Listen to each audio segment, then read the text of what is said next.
सोमवारी खरं तर वादळी पाऊस होता आणि माझ्या प्रभागातील धर्मोई नगर नंबर 2 मधील पांडुरंग भिकू घोड असे हे 62 वर्षाचे होते आणि तिथे तिथून चालत होते आणि मुसळधार पावसाने आपत्ती रस्त्याच्या कडेला असलेलं झाड ते उन्मळून पडलं आणि नेमकी त्यांच्या डोक्याला मार लागला.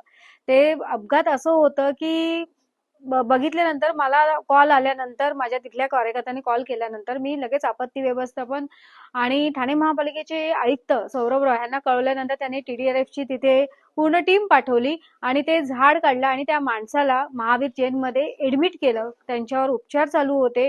न्यूरोसर्जन शिंदे डॉक्टर शिंदे यांनी येऊन त्याच्यावर शस्त्रक्रिया सुद्धा केली, परंतु ते उपचार घेत असताना आज त्यांचं निधन झालं. खरं तर त्यांना आमच्यातर्फे भावपूर्ण श्रद्धांजली. परंतु आयुक्त साहेबांना भेटलं की त्यांचं कुटुंब हे खूप गरीब आहे आणि त्यांना आर्थिक मदत द्यावी व त्यांच्या कुटुंबातील एखाद्या म्हणजे 4 मुली आहेत आणि पत्नी आहे, तर त्यांच्या कुटुंबातील एखाद्याला नोकरीत कॉन्ट्रॅक्ट पद्धतीने समावेश घ्यावा.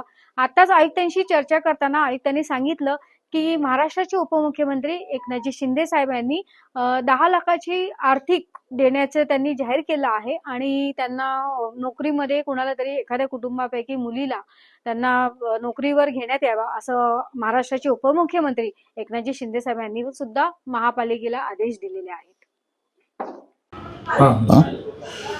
मी पण आमदार रवींद्र फाटक साहेब आणि महाराष्ट्राचे उपमुख्यमंत्री शिंदे साहेब यांना पण पत्रव्यवहार करून त्यांना जास्तीत जास्त जेवढी काही मदत मिळेल याच्यासाठी आम्ही प्रयत्न करणार आहोत.